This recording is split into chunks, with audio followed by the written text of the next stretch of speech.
So this camera will follow whoever is speaking 360 degrees. Wow, that's very cool. I didn't even know they could do that. Yeah. But what am I gonna do if no one shows up for the workshop? Then the next workshop, this camera will follow whoever is speaking. We'll do it here again? Yes. Wow. That's All right. very cool. There we go. But if there are people streaming, how are we gonna let them know? You can tell them. Oh, okay, but we Got can't tell how many people are streaming, right? Right, so if you come here to the front, you'll be able to see that it's got both of us right now, do 2 angles at a time. Then it, well, you won't see because you just move. If I go over here, Got it, here, got it. and it will just follow you around, and it's also got a speaker and it's going up to YouTube. Okay. Very good. All right, you don't have to touch it, just do whatever. Okay, thank you. Pretend it's not there. We will. Right, show is here, Yeah, so you can have a conversation. okay, we will talk. We'll give people, I've looked online for information and I found that there's a place in progress. there is, Yeah, there is. have you been there? I have, Do you know the people who are starting it? I do, Uh-huh. yeah, yeah. Do you think it'll happen before long? Oh, yeah, it's definitely happening. You're talking about the one in Baltimore County? No. Ridge? Talking about the one in Silver Spring? Silver Spring. Yeah, that one's a little further behind, but it'll happen. It's a little further behind. Yeah, so there's some people who might be streaming, so we'll do a formal beginning, just in case there's people listening. So this is the workshop on Chevra Kaddisha, but we're also gonna talk about green burial. So if you're streaming, welcome, and I'm David Zinner, and I'll be the presenter. And we have, is it pronounced Shell? Sure. Shell is with me in the room. And so we're gonna start with your questions about green burial. And talk about what's out there and what the advantages and disadvantages are and how to navigate the system. Yeah. Well, yes. I like minimizing my footprint while I'm alive, so I think the same should be true when I die. So green burial has some similarities to Jewish burial, traditional Jewish burial. There's no embalming. There's usually simple plain garments that people would wear, like regular burial garments that are traditional. But there's some things that would need to be adjusted in traditional Jewish burials, maybe breathing. Right, so one of those things is how deep you would bury. Right? So traditional burial is 6 feet deep, but in green burial, the tradition is more like 3.5 feet deep. Why is that? And that's because that's where the microbial activity happens in the earth. I see. Right? 6 feet deep, Not there's enough not a lot down there, right? 3.5 feet is where all the activity happens. So and when you do it that way, instead of 6 feet deep, it's a lot cheaper to dig the grave, right? Because you don't have to work so hard to dig. It's also easier to fill in the grave because it's not so much dirt. So that's one aspect. Of course, many cemeteries require concrete liners, and green cemeteries do not. The reason that cemeteries have concrete liners is because it makes it easier to cut the grass. Because eventually what will happen with grave, it'll sink in a little bit. This is Chevra Kaddisha over here. Ethical Wills is over there. Okay. When it sinks in a little bit, then, it makes it difficult to cut the grass. But we would say, like in a green burial, if you only go 3.5 feet deep, it's not gonna sink as much. Mhm. And if it does sink, you can just fill in some dirt. So it's not that big a deal. But you save $1,000 if you're not gonna have a line. Yeah. So that's important. And we don't, you can also be buried without a casket in usually green burial cemetery. But we don't say burial without a casket, we say Israeli style burial. I'm sorry, Israeli style burial, because that's how they do it in Israel. really? Yeah, they're buried without caskets in Israel, except for soldiers. So, I didn't know that. yeah, Yeah. so, But they use a shroud or something like that. the burial garments, yeah. Yeah, burial garments, Yeah. Yeah, I've seen some containers that look like baskets. That are Right, people use wicker. very easily degradable. Right, but you don't need to do that even, it is very, with the burial garments. And then what they typically do in a green cemetery is they'll put some like branches or boughs or, first of all, to help with the decomposition, but also so that you're not throwing dirt right on the face of the person. There's something, and so you're not throwing, when you start filling in the grave, you're not throwing it right on the body, right? People are very sensitive about that, right? The person who's dead doesn't care, but the people who are living, that's uncomfortable. So if you cover them with a little bit of green, like branches, people use all kinds of different, whatever's in the area, then you're not throwing it directly on them. So that's easy.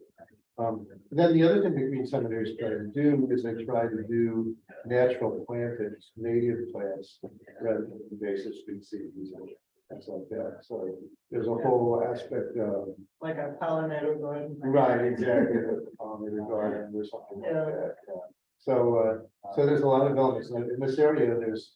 There are cemeteries that have green sections. Is But that what's happening with, what's the large Reform synagogue? They have, Baltimore Hebrew. yeah, Baltimore Hebrew, is that Right. what's happening there? Yeah, and some of those are, I can't speak to specifically how Baltimore Hebrews works.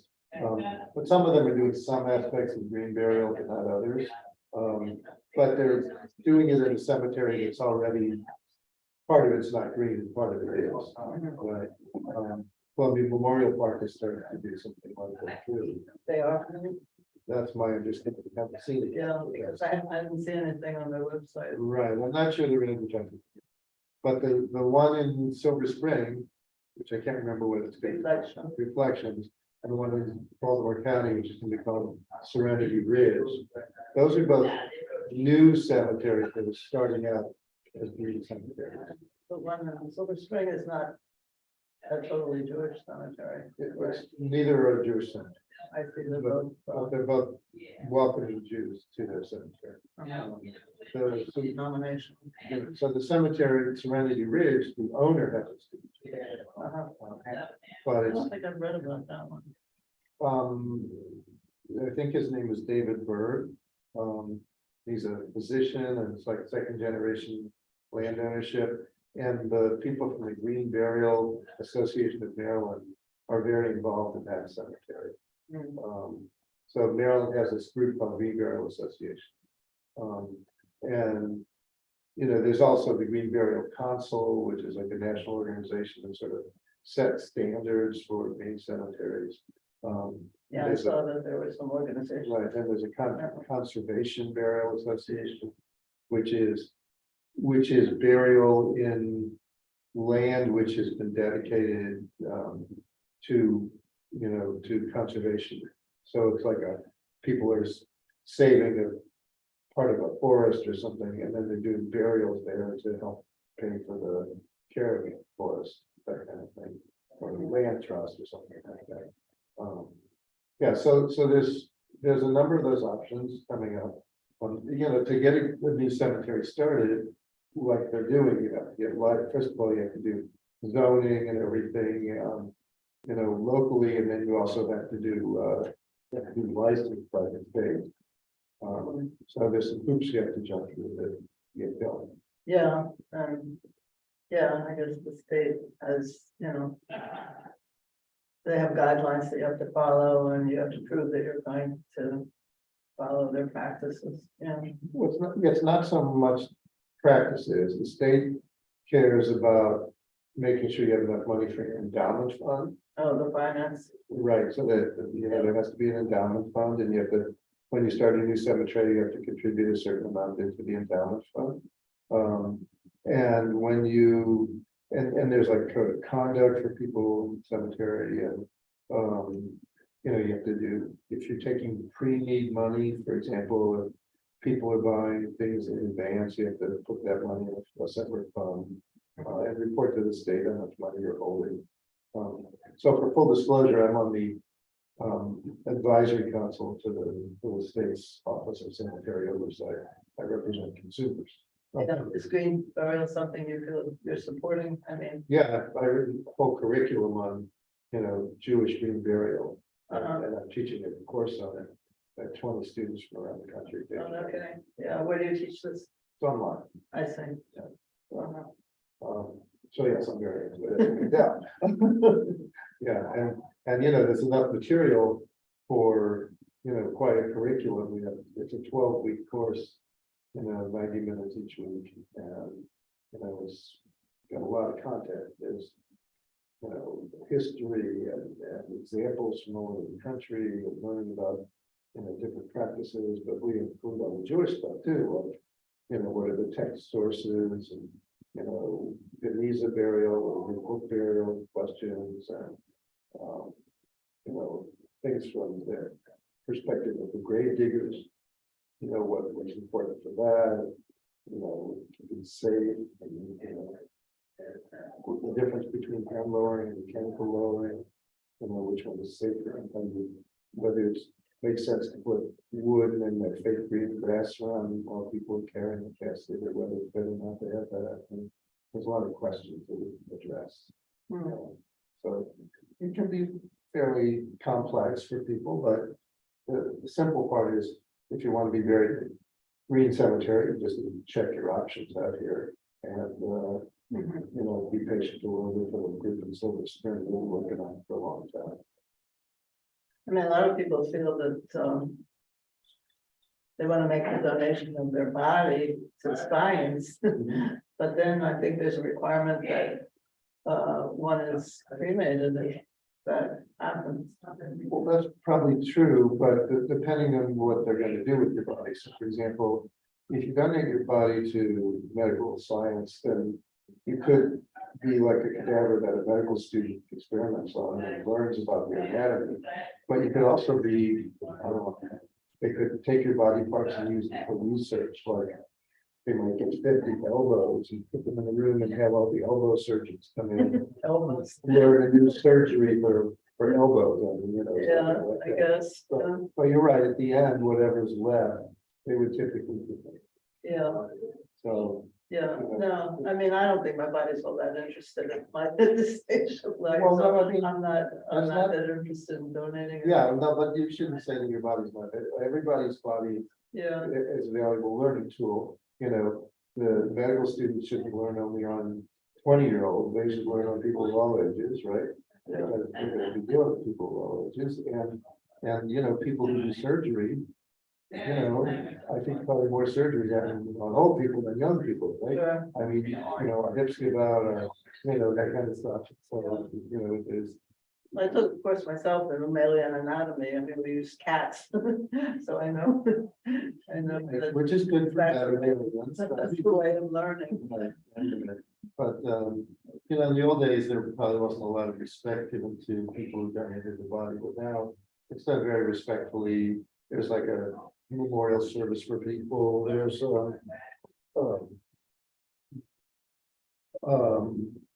they often get to know the family, that kind of stuff, and the person they're working with. So it's a different kind of atmosphere. So, and then of course, there's other alternatives to burial at this point. Now there's alkaline hydrolysis, which is a new one. There's human composting, in addition to cremation, which are all alternatives to burial. I don't think any of the alternatives are as good as burial, but for example, alkaline hydrolysis is dissolving your body in So water. many people do that. Some people do that. I think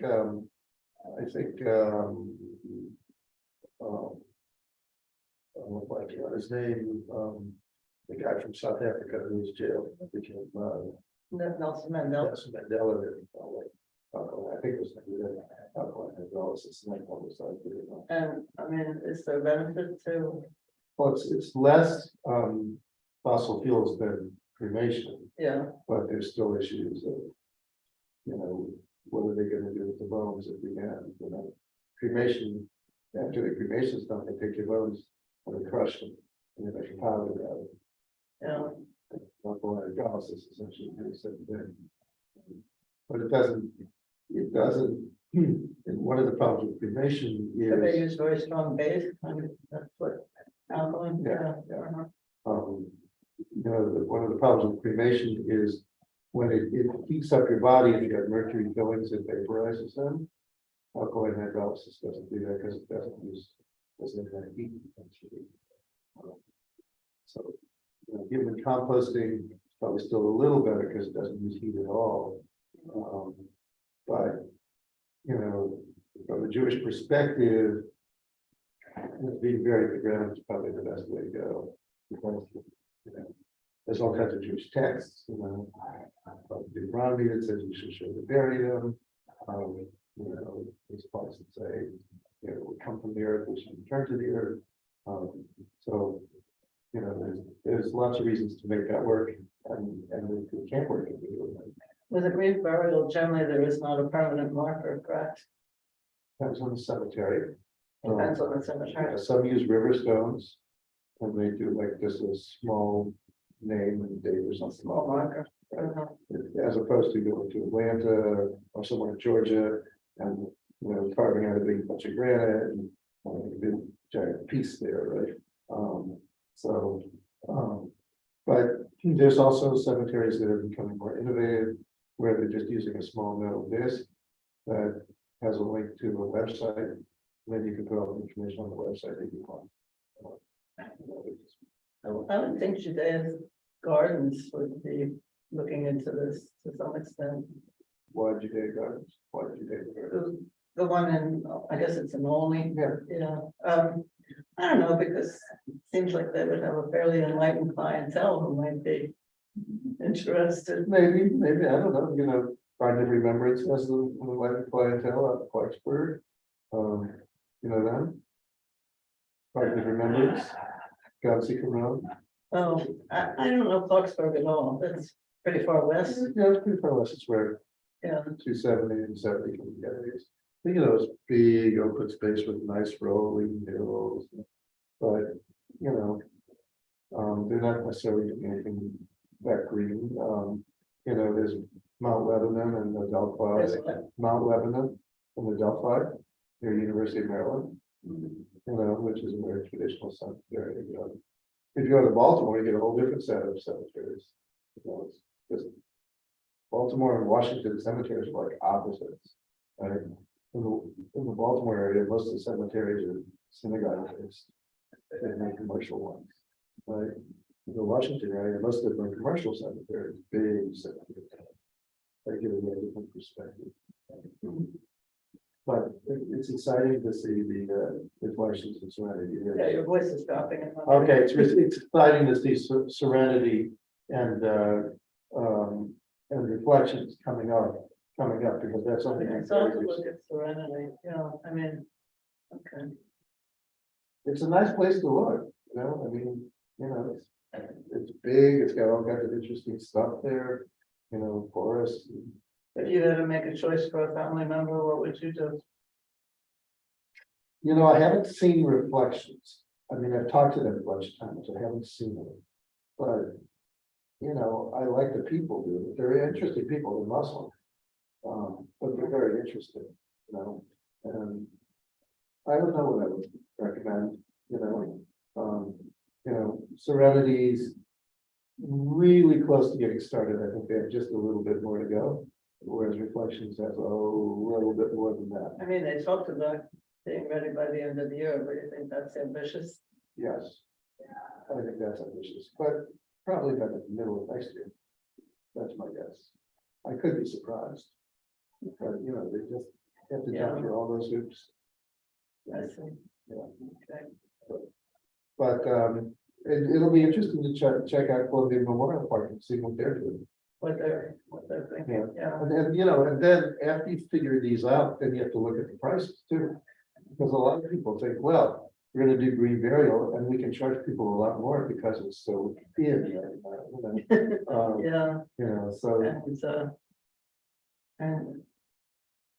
And I guess, with a lot of other green things, it's not widely accepted, so they have to kind of train people and. Well, that's true, but I just think it's gonna be important for people to say, yes, I'm interested in green burial, but your prices have to be reasonable too. Because, the goal is not to make Yeah. it difficult. Yeah, no, the goal is to make it very simple. Yeah. Yeah, Exactly. And then you can go out of state also, you don't have to be confined to the state, right? There's green burial places all over the country. yeah, Um, well, I don't know, I don't see the point of doing that. I have one child who's in Maryland, one child who's in Chicago. Oh, see, that's perfect, you know, and who knows where they're gonna be next year? right? Well, the Maryland kid will probably stay put. Okay, okay. But, Well, I lived in Chicago for 6 years, so, did you? yeah. Yeah, we're heading to Hyde Park on Tuesday. I lived in Hyde Park for years when my wife went to University of Chicago. Oh, Yeah. yeah, my son works there. And, But they're, like, for example, when I went to a conservation burial place in Nashville, outside of Nashville. And it's beautiful, you know, forest, and birds, and animals, and the way they do it is very nice. So, you know, you can go online and search for Yeah, conservation burial and see videos of different yeah. places. It's fun to do. I find it fun. Most I people- guess. Well, you know, it's like, that's what's there, you know, researching cemeteries won't kill you. I know, but I don't know, but I mean, I want to do it to the extent that I feel I make good decisions for myself with my husband. Uh-huh. I mean, he has the idea of donating his body. He thinks, you know, we both studied science. He's an engineer. I studied chemistry and biology. Mhm. But I feel just doing something simple is the way to do it. And, you know, I'm very aware of the fact that we're generating huge amounts of methane, so why try to increase that? Yeah, well, you know, donating your body to medical science is the cheapest, Yeah, right? There's no cost. I didn't know that, but that's It's interesting. definitely the Yeah. cheapest, but green burial replenishes, right? Yeah, no, well, it's consistent with, you know, other practices that I try to do. Yeah, Yeah, so, but, you know, so I think we want to be buried together, so we have to, so you we need have to to, come to. there's some negotiation. So we have to come to an understanding, Yeah, yeah, well, you should take a field trip to Serenity Ridge and check it out. yeah, that's the thought. Where do you Yeah, live? he's actually from Baltimore. Okay, so I Yeah. mean, you know, where do you live right now? Well, yeah, Okay, it's not that far. about 5 minutes from here. No, I mean, the Serenity Ridge is not that far. Yeah, So, Okay. I mean, it's, you know, yeah. you just call them up and say, I That's want the thought. And to tour. maybe we don't have the practice of visiting our parents' graves. I don't anticipate our kids are going to. Well, that's be true for doing- a lot of people, Yeah, but you know, I went to visit my grandparents in Germany, did you? my mother. And Yeah, you just don't know how many generations later somebody's gonna be interested. well, Right. yeah, So it might not be your kids, but it might be. yeah. your descendants, right? Yeah, well, my parents were born in Kiev. I don't think I could find, well, one was from Kiev and one was from a small town nearby, but I don't Well, think I that's could find. After the war is over, you know, I predict there'll be a lot of keen tourists now because people Yeah, will be curious. God willing, it'll be over Yeah, before long. Yeah. Yeah, no, and I think it's great that you're doing the program to train people in Chevra Kaddisha. We're actually heading to Florida for 2 months. Christmas Day, and I have a cousin down there who does that. She's a retired nurse, and I respect many of the people. in what town? Sarasota, In Sarasota, that's Shalom, is her congregation, okay, yeah. all right. Yeah, it's interesting because there are Chevra Kaddisha people who do this work all over, of course. And, you know, we started holding conferences for them in 2003. So for the last 20 years, we've had Chevra Kaddisha conferences where people do workshops and, you know, exchange information about how to do this and how to, you know, what liturgy to use. And we have hundreds and hundreds of different topics we've done workshops on. So we should make sure she knows that there's a North American organization. Yeah, that well, works she's with this. very committed. I mean, she's been in this congregation I don't know how many years it is. Is it conservative? Yes, and in fact, she was a co-president of the congregation. She's very, and she has a reason. She always wanted there to be a minion because one of her kids, he's currently I think he's a lieutenant colonel, but he's been deployed, so she always wants to make sure there's a minion for her to go to. Yeah. And, but she's also a very giving person. I mean, she's been in the congregation a long time, and as people, a lot of seniors, as people die, it's something she wants to do for them. So, yes, it's really a service that she does. Okay, well, you can tell her about, I mean, I'm the former executive director of North American organization called Kavod. It was honoring Concord. And, I'd go around the country teaching how to do, taharahs and shmira. Yeah, in fact, I was gonna call her today because one of her kids lives in Bethesda, so she's here. Oh, I don't know if I'll get to see her because we're leaving Tuesday, but yeah, all right, I'll call her and tell her. good. Well, our time is up for this workshop. It was Yeah, such a I'm pleasure gonna to go talk to you. the Okay, with putting out the compostables. okay, very good. Yeah. And we'll be doing another workshop in 15 minutes and Yeah, see if more people show up for the Chevra Kaddisha discussion. yeah. Well, it was really nice to meet you. Nice Thank to you meet you. for all the information. Sure. I know how to reach you if I have Okay. questions. Good deal. Yeah. I'm gonna. I got mulch in my eyes, so I was shoveling. We did 4 hours. Were you out there doing? 4 hours, so, Oh, yeah. yeah, that's why I'm dressed in my work.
This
is where we did our back.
Thank you.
What's those?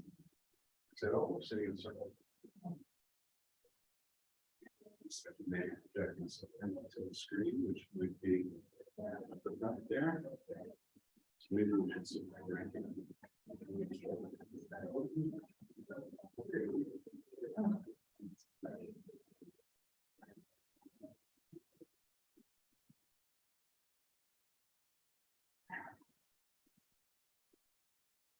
People may have gone home.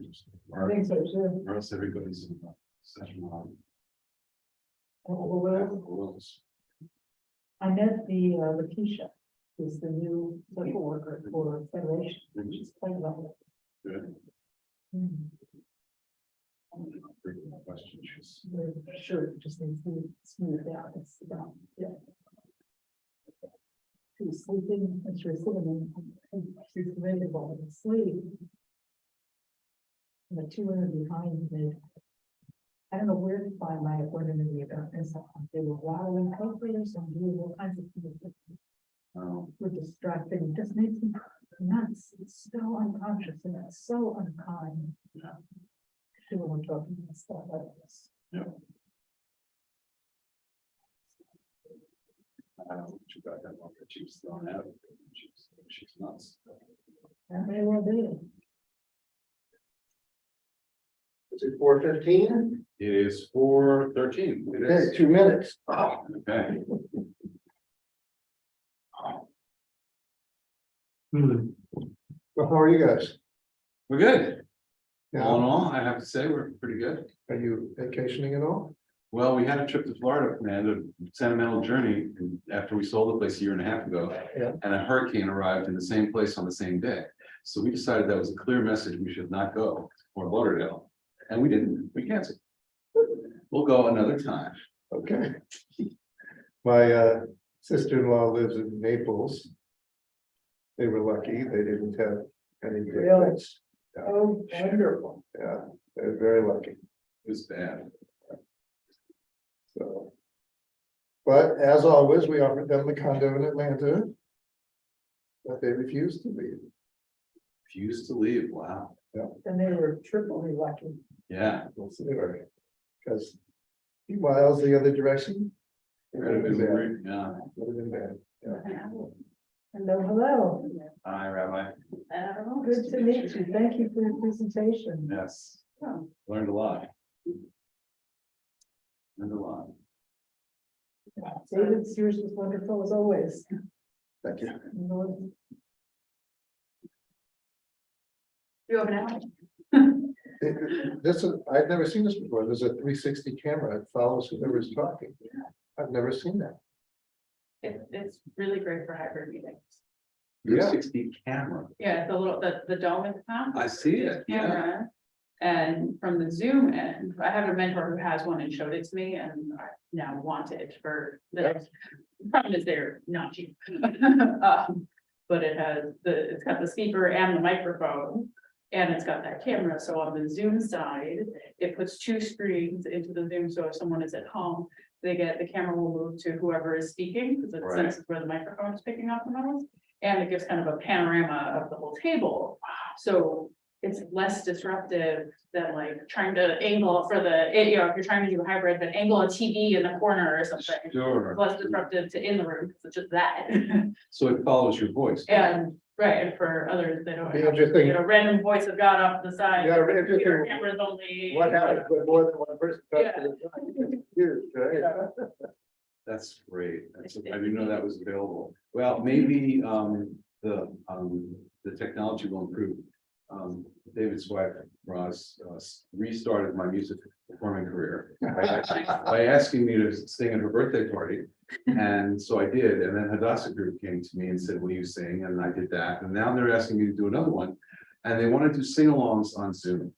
And I said, I'm willing, Zoom is not. Right, So Zoom is very different, we're waiting for the technology to pick up right, fast enough that we can Right. do something in real time. But I don't see it happening right. anytime soon. Yeah, So I said, I will do a Right. performance for you, I will not do sing. I think Because that's- the person with that is basically to put the person who is on Zoom remote. To make their experience a little more in-person feeling, like make Right. them a little bit more aware of the in-person side. It doesn't do the other way around quite as well. So Yeah. it's- Okay, so we're gonna start, and assuming that someone's listening on the streaming, we'll do a formal start. Hello, I'm David Zinner, and this session is on Chevra Kaddisha.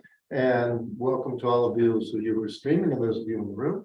I'll do a little short 5-minute sort of overview. Not the same thing that I said in the other room. And then we can do questions, and then I can do more because I basically do all-day trainings on this topic, so condensing it to a short period of time is always an interesting challenge.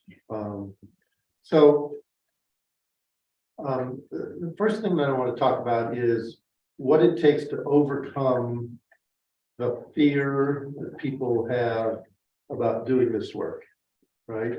And there's different ways of looking at this. It's sort of like, what does it take to overcome the fear of anything? Sometimes it's just doing it. That's not true in my case. For example, I went on a zip line in Dominican Republic, I think it was, and there were like 7 zip lines. And I figured after the first one, I'd be fine. Wrong. I screamed as loud as possible on every single one. And Razi's going, what's the problem? Just enjoy it. And I'm looking down and it's like thousands of feet down. And if the line breaks, I'm going to die. That was a very rational fear, I thought, right? And I did not overcome that fear by doing it, right? But some people will be able to overcome their fear of doing the Chevra Kaddisha work just by doing it the first time and saying that wasn't so bad, and get into it. But I think another way to overcome the fear is to hear other people talk about it, right? That doesn't always work because people don't tell you the truth, they're trying to entice you into it when they're not, that's not exactly how it went, but that is another possible way. But a third possible way is that you focus on something different. It's sort of like a little bit of meditation. It's sort of like a little bit of intentionality, right? Why are you doing this? It's the why part of it, not the what part of it, right? The why part of it can have lots and lots of different answers. So, for example, some people do this because they believe that the person's soul is about ready to go before God, and they want to do a purification ritual for them, right? Other people do it because it's a Jewish tradition. We've been doing it for hundreds and hundreds of years, maybe thousands of years, even though it was only codified 400 years ago, right? And it's how we do things. The oldest known written about ritual where Jews took care of another Jew, right? And did a ritual for them at the end of their life is one that always gets Jews flustered, right? Because it's Jesus, right? And if you read the New Testament, it talks about it, the Jewish women came to wash his body, right? They use lots of spices and herbs because that's the way it's done in Sephardic tradition, right? Why is it in Jewish tradition we haven't written about this? Why did we, let the Christians write about it? Well, I don't know the answer to that. We didn't really start writing about it until 1626. Why did it take so long? I don't know. That's what you're I saying. just okay. don't know. Maybe they were afraid. We have, in Prague, we have paintings of the Chevra Kaddisha's work. It shows them at the cemetery, shows them washing a body, it shows them this, doing all these different things. So if you go to Prague, you can see them, or you can see them online. But that's 1600s, 1700s, we don't have anything. That's recent. Yeah, it's like yesterday, right? We don't have anything that describes, we have something called smachot, which means rejoicing, which is really all about, it's not a standard piece of Talmud. It's like, what's the right word, Jenny? It's It's an additional piece of Talmud that's not usually typically studied, right? Anyway, it talks a little bit about some of the traditional rituals, but not in detail, right? So why else do people do it? People do it because they know that it's going to be their turn. And they want to make sure there's a tradition of showing care and comfort to everyone, so that when it's their turn, they get care and comfort. Or people do it because, you know, they want to know what it was like for someone else who took care of their parents, for example, right? What was the process like? You might not be able to be in the room while they take care of your parents after they die, right? But if you participate in the taharah, you might get some feeling for what that whole process is like. So is it formally inappropriate or forbidden to do it for somebody in your own family? It's not traditional anymore, but we know that in the old days, when shtetls were small, right, people inevitably had to do their own family, right? And in the Muslim tradition, people do their own family. Oh, Right, so in the Jewish tradition, we have men do men and women do women, and when there's gender issues, then we get confused, right? But in the Muslim tradition, a male relative, like a husband, would wash his wife with a women's team, for example. So they do it a little bit different, but the tradition probably comes from the same source, because even some of the words are the same. You know, and the practices are very, very similar with slight variations. So I'm not clear, did you answer my question or? I probably did somewhere in that middle. Somewhere in the- I'll answer it again. What was the question? Take a shot. Is it contraindicated? Is it counter to Jewish tradition, Jewish writings to perform it for family members? So everything about taharah is minhag, right? There's no halacha, right? So the answer to almost every taharah question starts out with two words. it depends. Correct. It's not tradition. Right. So in most communities in the United States, people are not doing their own relatives. Okay. There are some places people are doing home taharas, right? What? Home taharas, Oh, rather than funeral home taharas, right? There you often are doing your own relative, right? And in the old days, taharas were done in people's homes, right? And they were typically done on a table in the parlor. And that's how funeral homes got their name, funeral parlor, oh, okay? wow. You'll find hundreds of tidbits. of information That is totally, you are walking, if any other situation, you'll go, who wants to know that? Well, you came to the right place. There you go. We do want to. Okay, so people have all these reasons, and Mel Glazer, one of my mentors who died a number of years ago, said that when you do a taharah, you're visioning three people on the taharah table, or three types of people: the person who died, your parents, and yourself, Wow. right? And you know, thinking about this was what was done for your parents, and thinking about this is what's going to be done for me. So different motivations can drive people to or encourage people to participate in doing taharas. And often those motivations are strong enough to overcome people's fear, right? But in addition, we do a couple different things. When you're in the tahara room, if you're new, we give you the easy jobs, right? Your first job is not to wash the person's body. Your first job is to prepare the casket, right? Lay out the taharah, make sure they're all nice and clean and that all the pieces are there, right? That kind of stuff.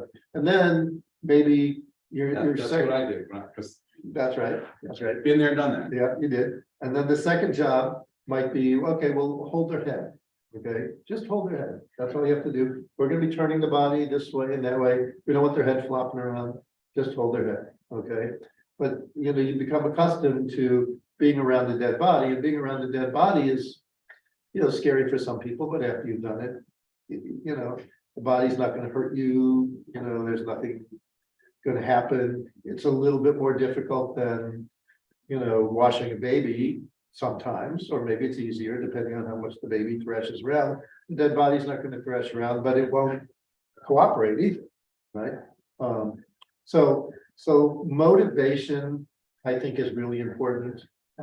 giving people a reason to want to do it, right? Sometimes it's just because the rest of your community is doing it and you feel obligated to participate, right?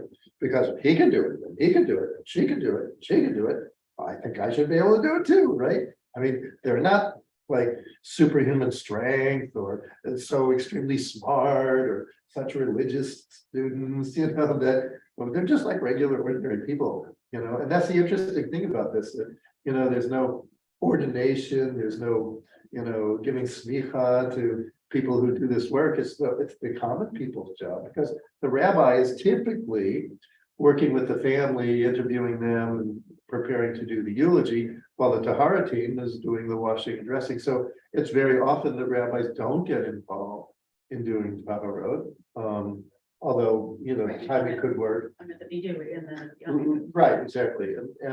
And as a result of that, often rabbis are not taught anything about taharah or shmira in the rabbinic training, which puts people in a really interesting situation where often lay people will know more about it than rabbis, which might be why a layperson was up in the front of the room talking about it today. Who knows?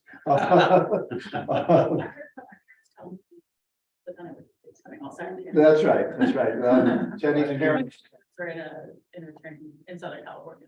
I did a training in Los Angeles for my parents, Oh, right? And then we did some networking, and they said they were coming to Columbia for Rosh Hashanah to be with Jenny, and then we offered them to stay at our house because oh, we, I was not living anybody else in my house. right, and we live very close to each other, just a few minutes away. So that was the connection.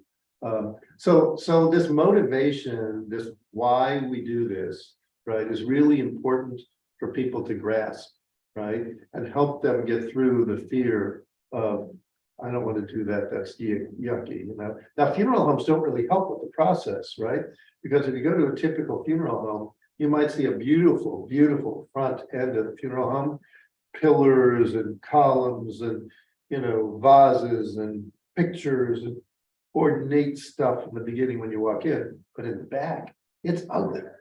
It's ugly. There's no other, I mean, even places that renovate, they often don't renovate the back, right? And as a result, you get very industrial looking kind of thing, porcelain and but it served the purpose when we did it. it does, but it doesn't have to be ugly. You know, the taharah. Yeah. I was remembering Anita Ellison and how industrial it was when we went and sat with the coffin, the midnight or something. And That was in Hydrinaldi? Or is it Levinson? no, it was in Baltimore. Levinson, then. It was at Levinson. Yeah, Levinson's, sorry, Levinson, but I'm gonna tell the truth. They make it out like they're beautiful and everything in the front is fantastic and they're just the most wonderful, but they're not set up for regular people to come in and do shmira. It's just not conducive, and it's not just them, it's many funeral homes. They just won't think about how to make it nice. Plaza in New York, which is did a whole renovation to the front of their building, but they have people doing shmira in the hallway in front of the electrical meters in some broken chair. It's like ridiculous. And then they said, oh, we made a new place, it's way down here, but it's not anywhere near where you're supposed to be sitting. No. Right? So this is a problem that the Chevra Kaddisha world needs to engage in. We need to be saying to funeral homes, hey, you have regular people coming in here and things need to be a little nicer, we're not asking for fantastic beauty, we are asking for nice chair for the people with a bookcase. So at Heinz Rinaldi, we've had them redo the shmira room. There's now a room with a desk and a chair and a couch and a microwave, because sometimes people live for longer periods of time. And a little mini refrigerator, and there's lots of books on the bookshelf to read. There's Wi-Fi, so if you want to, get onto doing Psalms electronically, you can do that. Sure. So it's a much better setup. But the reason it's a better setup is because the Funeral Practices Committee, which is a 50 synagogue federation in the Washington area, is because when Heinz Rinaldi bid on our contract, we said to them, great, but you have to have a room where the showmare is going to sit, and it has to be reasonable. It doesn't have to be ornate, it just needs to be functional, right? And also when we had them do the room, we made sure there was a floor drain and we made sure there was an easy way to fill the buckets, hose and all that good stuff, just a very, very functional stuff to make it easy to do it. Okay, I'm gonna stop. And let you ask questions for a few seconds, and if you don't have a question, I'll keep going. I'm very curious about the Vidui prayer, I can go home and look that up. Well, the interesting thing about Vidui is that there's a traditional Vidui, and then there's many, many variations. So if you go to a website called Vidui Variations, by my friend, you'll see she's got dozens and dozens of different Viduis there. That Variations. I think it's called Vidui Variations dot something. I don't remember what, but you'll find it. You'll find it. Yeah. Grab my manual that has the traditional one. Yeah, you can get the traditional one online pretty easily. Yeah. But I thought Greg's explanation of the three elements of that was really good. Yeah. But some people are uncomfortable, with some of those pieces, and so they want to say other things. Like, for example, they had a terrible relationship with their parents, or with someone, they don't want to forgive them for that, for example, so. Anyway, the Vidui Variations is a social worker's term. Because it lets, no matter where you are, there's one for you, right?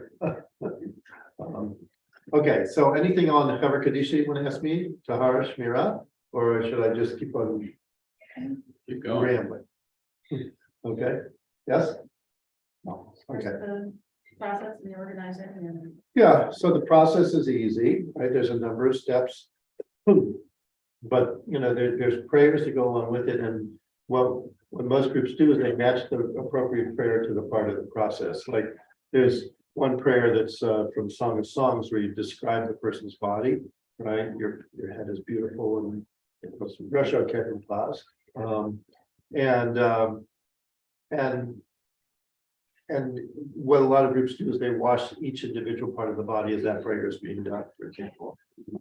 Now, here's an interesting little tidbit.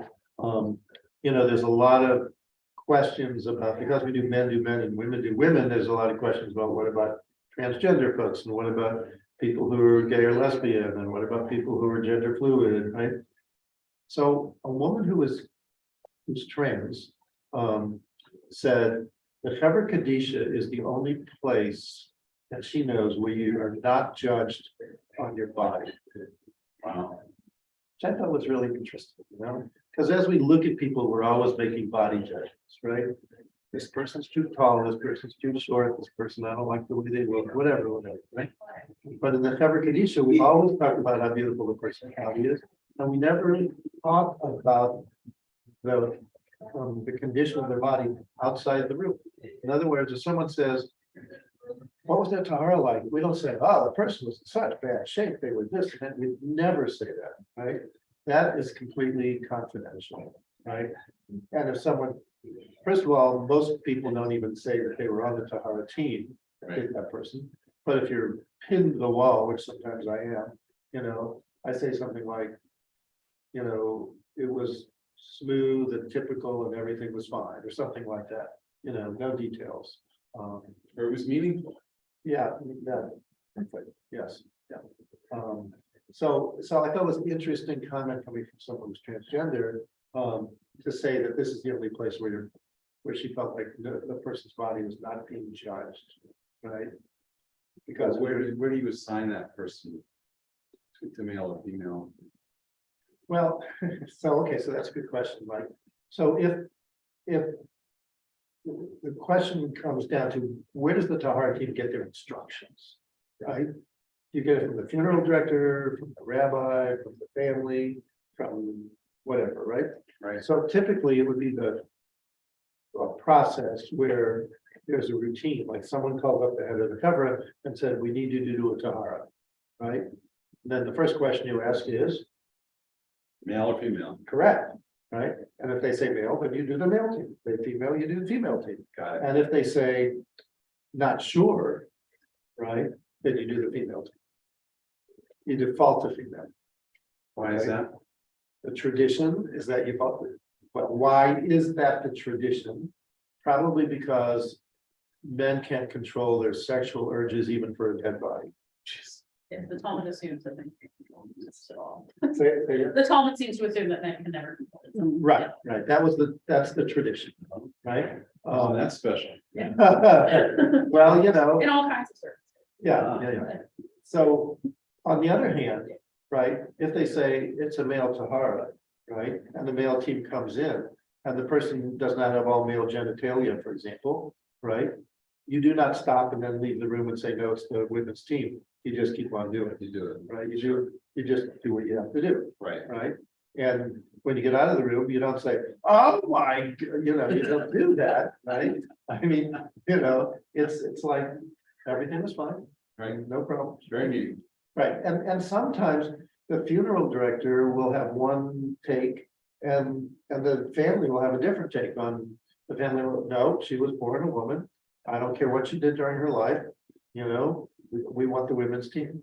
Funeral director will say, this person's death certificate is going to say male, so, you get these kind of contradictions and the taharah team doesn't make the decision on whether they're gonna do it. If they're called in, then they do it. Right, That's the way it goes. right. Yeah. I'm just looking to see what people are at. But Curious, I know that about a lot of mixed faith families through laws. right, And sometimes that's a Jewish partner and a partner with no particular faith tradition, right. who kind of was happy to go along with the Jewish household, but never actually converted or anything. Mhm. How would that usually get handled if the surviving Jewish partner wants a Jewish funeral for a non-Jewish So, deceased person? So Do they we- get involved? we've developed a liturgy for a Krovei Israel, right? A person who's like not Jewish, but like participated in the Jewish community and their partner wants a traditional ritual. And rather than calling it taharah, we call it a ritual washing. And rather than doing all the Hebrew, we do it all in English, right? And not every group will do it, right? But we have a little manual to guide people through it. Because just like you said, this happens, and, part of what's interesting is that as people raise questions, well, what about transgender? And what about this? What about this? Instead of saying, no, we don't do that, we try to come up with solutions for it. When I say we, I'm talking about the Kavod and the organization that I was executive director of for 22 years as of 1 year. I'm retired now. Right.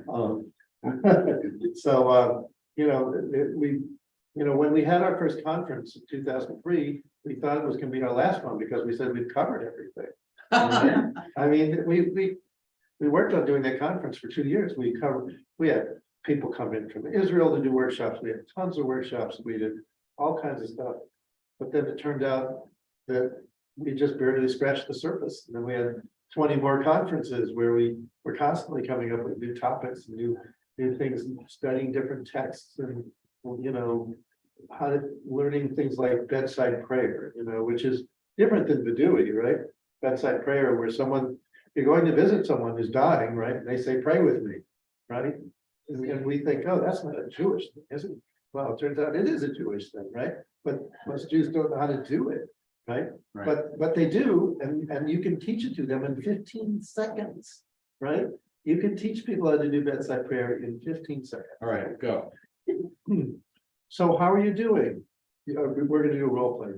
Judy and me. Judy, you're the person who's dying. You're gonna die in a week. How are you doing? Time of the week. Well, what specific things do you need? I need, comfort. Comfort? Company. You want people to come to visit you, right? How is your bed? Is it comfortable? Yes. Are you getting enough food? Yes, I don't have much appetite. I don't know. Are there special foods that you really like? Yeah. Like what? Like cookies. Cookies. Okay. So then I say, would you like to pray? Yes. Okay. God, Judy is nearing death, and we want her to get some of the things that she needs to, so she's comfortable. So especially it would be nice if friends could visit her. So we pray that friends will come to visit her. And we also pray that someone will bring her those really delicious cookies, the really good ones. Because she doesn't have to worry about calories at this point. That's just not an issue. The ones that are chocolate with the coconut and, you know, the really, really good ones, we hope somebody will bring this one. I mean, you got the idea, right? You basically, you're doing feedback. You ask the person what they need, what they want, what they wish for, and you pray for those things as feedback. I mean, it's a standard social work technique, but all it is we're putting it in prayer form, you know. And you know, okay, it was more than 15 seconds, but you got the idea. You look really good for someone who's about ready to die. And cookies, yeah. And cookies, yeah. So it's important to remember the kind of cookies you want. Yeah. Okay, so I'm a little distracted from focusing on taharahs and shmira. But the other thing I want to tell you about taharahs is it's really the steps, the mechanical steps are really simple, right? The first thing you do when you go in the room mechanically is you're gonna look at the person's body, right? Now if they've got clothes on, you're gonna take all those off. Yes. And I still do that. Got it. Sometimes you don't want. Okay. You're gonna take their clothes off and you're gonna examine their body, right? What are you looking for? You're looking for medical devices, you're looking for bleeding, right? Things that could cause problems. And you're not gonna look just at the front of their body, you're gonna turn them so you can see if there's something on their back.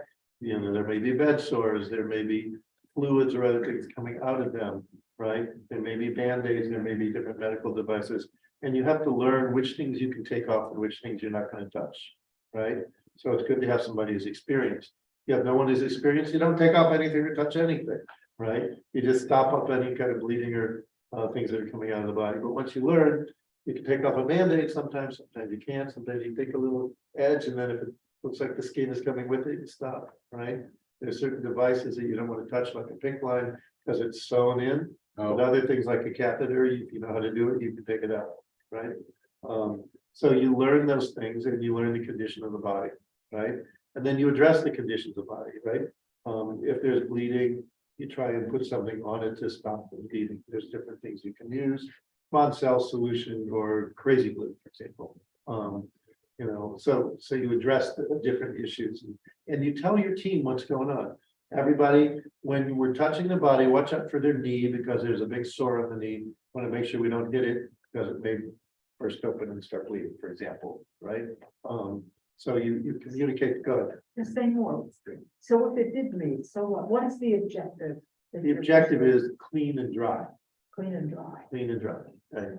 Because when you put the taharah on the burial garments, right, you don't want it stuff leaking into that, Right. right? And also you don't want stuff leaking out of the casket, right? When you're carrying the casket to the what used to be the sanctuary or wherever the funeral is going to be, and then on to the cemetery, you know, it could be a number of hours, so you want to clean and dry. I don't think I've said those words before. You know, so you want to inspect the body, and then after you do that, you want to wash the body, right? Now, it's more like a ritual washing. It's really, you know, we're not using like heavy duty soap, although if there's a Band-Aid and some sticky stuff, we'll try and get that off, right? Bodies don't usually come to us with like dirt, you know, because usually they come out of the hospital or a hospice where they were probably cleaned already. So it's more of a ritual washing, right? The more. Right, but often people will use cups like they would to feel a diam, but not always, you know, most groups will use washcloths, they probably shouldn't because they're too rough. They probably should use sheet pieces instead. The tricky part is learning how to turn the body, right? You know, and typically we would have 4 or 6 people doing it, and then we teach you how to sort of cross the arm over and cross the leg over, and the people on this side reach over and pull, all the people on this side, remember this thing? We'll wash, then you flip the thing, you turn this way and this way. But, you know, that's like part of the training, how you do that. And then after you finish washing the body, then you do the taharah, which is the 3 buckets of water, right? And get poured over the body in a continuous stream. And that's the ritual purification, so to speak.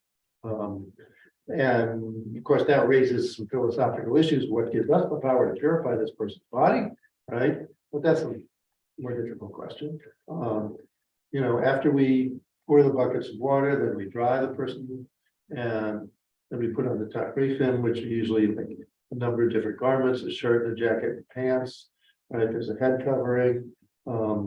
We put their body into the casket. That's, can be difficult or easy depending on a number of things. We needed a winch, I remember. Right, because the casket we were dealing with had a, the lid was attached, it wasn't detachable, so that we couldn't be standing on both sides of the casket, which is always more challenging.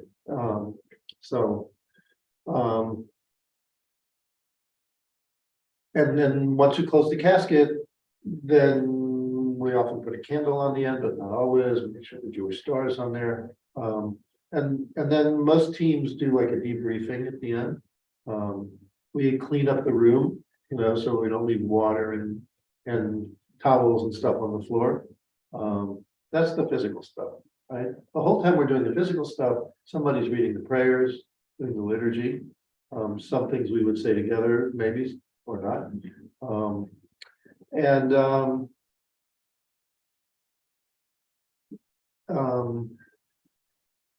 At the end, after the whole process is done, it's really important for people to do some kind of, I don't know, self-reflection. You may do this in a group, you may do it individually. What was it like for you? What did it bring up for you? Is this something you want to do again? Some people journal, some people don't. Some people take a shower and go to sleep. Some people stay up all night because they can't sleep, right? If you want to talk about it, you typically would talk about it with the people you did it with, or someone who you can call who knows generally about Chevra Kaddisha work and who you feel comfortable talking to. So that's the mechanics of it. Right? That's some of the emotional impact of it. And shmira is a little bit different because you're not touching the body. It's much more it's much more spiritual in some way. You're reading Psalms or other appropriate things. Sometimes some groups have 2-hour shifts and some groups do 8-hour shifts. Sometimes people are volunteers, sometimes they're being paid. So there's lots of different possibilities. But that's the general taharah shmira thing. But there's other things too. There's the whole cemetery aspect. There's the whole contracting with funeral homes and keeping prices low, right? Which is something that's also part of the Chevra Kaddisha tradition, right? Because if you go back to Moed Katan, right, and you read the story about Ban Gamliel. Understand technology, yes, dinner is about to start. Okay, 1 minute, where's that? Rabban Gamliel did this whole thing about how funerals and burials should be cheap, not expensive, Right. right? So that's something that we also should be trying to accomplish.